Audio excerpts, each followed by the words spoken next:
एक बार फिर जियोपॉलिटिक्स में एक बहुत ही बड़ा फेरबदल देखने को मिल रहा है। रूस के राष्ट्रपति व्लादिमीर पुतिन ने एक बड़ा ही और ऐतिहासिक फैसला उठाया है यूक्रेन के खिलाफ। जी हाँ, यूक्रेन के खिलाफ। यूक्रेन जिससे हमेशा रूस की अनबन चलती ही रहती है। जैसा इंडिया और पाकिस्तान के बीच में विवाद है, वैसा ही सेम टू सेम यूक्रेन और रूस के बीच में भी विवाद है। और इस विवाद के बीच में नाटो ने यूक्रेन का बहुत ही ज़्यादा मदद की। लेकिन अब यूक्रेन का रूस से बचना बहुत ही ज़्यादा मुश्किल हो गया है, क्योंकि रूस ने दुनिया का number 1 air defence system Ukraine के सीमा के ऊपर तैनात कर दिया है। यूक्रेन की सीमा के ऊपर S-500 की कोई ज़रूरत ही नहीं थी। ये सिर्फ ये दिखाने के लिए रूस ने तैनात किया है कि अगर बीच में नाटो आएगा तो नाटो का हश्र भी बहुत बुरा होगा। रूस ने यह दर्शा दिया है कि रूस किसी से नहीं डरता।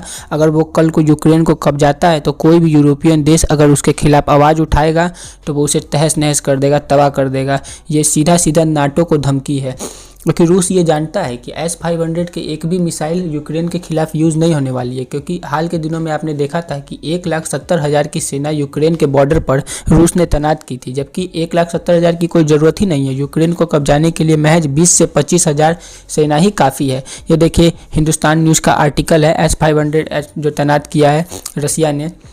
और जो सैटेलाइट को मार गिराने के लिए भी ये बहुत ज़्यादा कारगर है, जो कि अमेरिका के लिए एक चिंताजनक बात है। अमेरिका इससे बहुत ही ज़्यादा चिंतित है कि रूस ने S-500 तैनात कर दिया है। ये सच में एक डरा देने वाली बात रसिया ने की है। और रसिया ये साफ साफ दर्शा देना चाहता है, पूरे दुनिया को ये चेता देना चाहता है कि USSR ख़त्म होने के बावजूद आज रसिया इतना ताकतवर है कि वह अकेले यूरोप और अमेरिका से लड़ने के लिए काबिल है। आज भी अमेरिका की हिम्मत नहीं है कि वो रसिया के ऊपर आँख उठा करके भी देख सके। ये व्लादिमीर पुतिन दुनिया को दिखा देना चाहते हैं और नाटो को भी उसकी औकात दिखा देना चाहते हैं व्लादिमीर पुतिन। इसलिए उन्होंने पहले ही S-500 अभी बन के ही आई है। S-500 की पहली तैनाती यूक्रेन के बॉर्डर पर बंद कर दी गई है, वो भी एक गुप्त तरीके से कर दी गई है।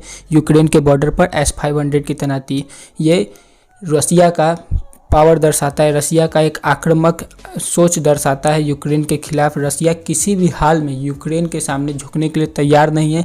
जैसे उसने क्रीमिया को कब्जा किया था, वैसे ही वो यूक्रेन को कब्जा करने के लिए भी पूर्ण रूप से तैयार है। और हाल के दिनों में आपको ये खबर भी सुनने को मिल सकती है कि यूक्रेन रसिया का हो गया। ये कोई बड़ी बात नहीं है, ये हो सकता है और ये ऐसा होगा भी। अगर ऐसा ही चलता रहा तो ऐसा होगा भी, क्योंकि यूक्रेन पूर्ण रूप से डरा हुआ है। रसिया जानता है कि अगर यूक्रेन नाटो में शामिल हो गया तो नाटो की सेना जो है वो सीधे रसिया के दरवाजे पर खड़ी हो जाएगी। क्योंकि जो रसिया का जो कैपिटल है मकाओ, वो यूक्रेन से ज़्यादा दूर नहीं है। इसलिए अमेरिकी सेना अगर यूक्रेन के अंदर तैनात हो जाती है तो रसिया के लिए सबसे बड़ी चिंता है। इसलिए रसिया का ऐसा करना भी जायज़ है। आपका इस पर क्या व्यू पॉइंट है, कमेंट सेक्शन में ज़रूर बताइएगा। जय हिंद, वंदे मातरम।